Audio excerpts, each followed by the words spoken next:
vibration émotionnelle du 14, du 14 au 15, le passage, et du 15 septembre 2023. Ces podcasts vous aideront à comprendre ce que vous ressentez, émotionnellement parlant, à vous imprégner de l'énergie du moment et à surfer sur la vague. Bonne écoute à tous.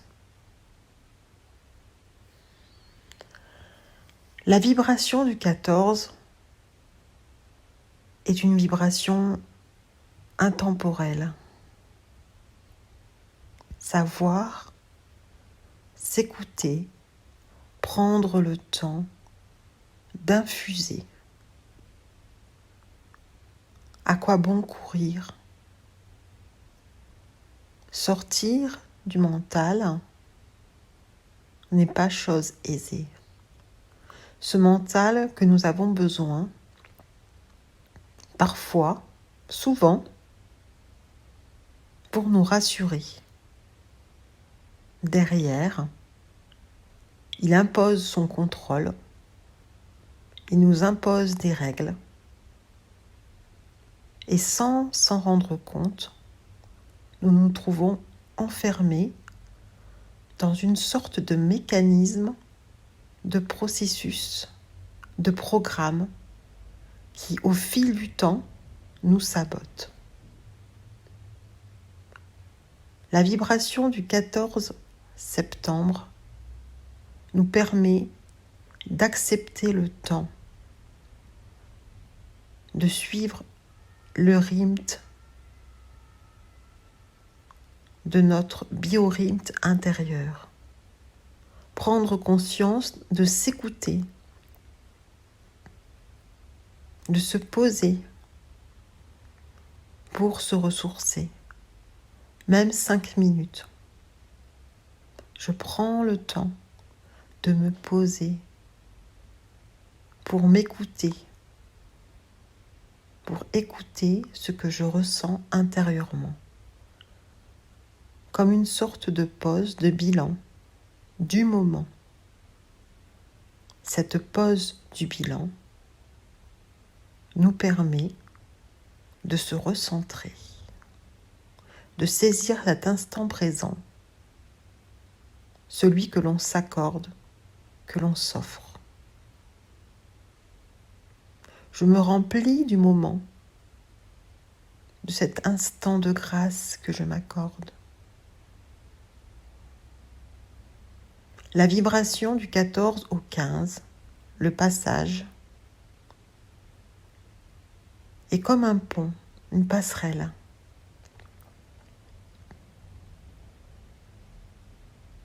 Elle nous permet de se connecter à notre être créateur intérieur, que nous avons tous en nous.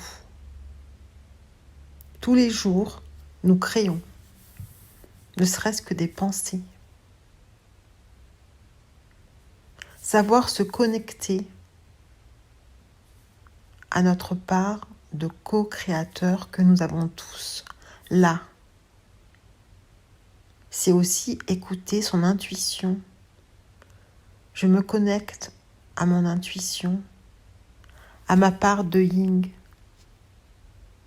qui est si douce, si réconfortante, qui me rassure, qui est ma sensibilité à l'intuition, qui est mes perceptions, qui me fait ressentir tant de choses, qui est ma part de créateur en moi, de perception, d'hyper-sensibilité.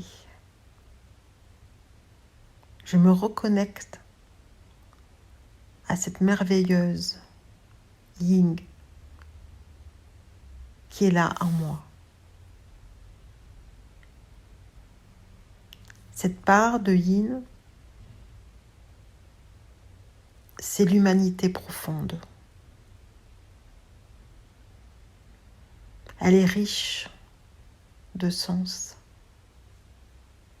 Elle est remplie d'humanité. Elle crée la vie. Elle crée l'empathie, la bienveillance. Je me connecte à elle pour me co-créer de nouveau, pour me révéler et me connecter à mon enfant intérieur et de mon enfant intérieur à mon âme. Mon enfant intérieur est connecté à mon âme pure. Toutes les âmes sont pures.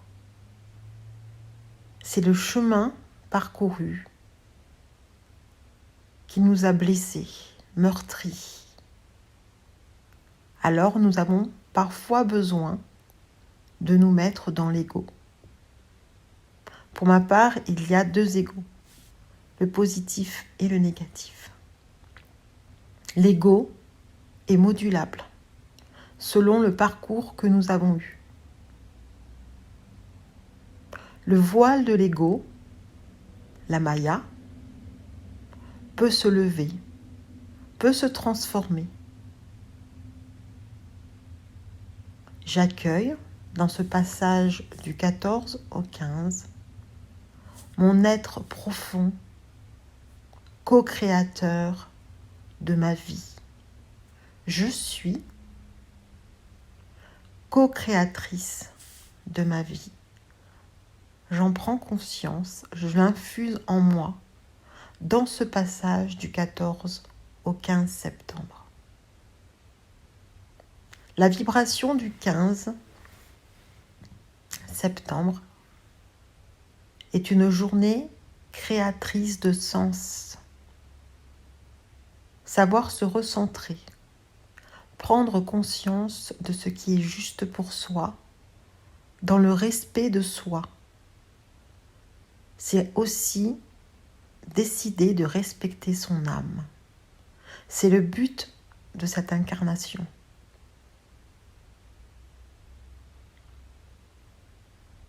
Se connecter à son âme, son essence, notre vibration profonde.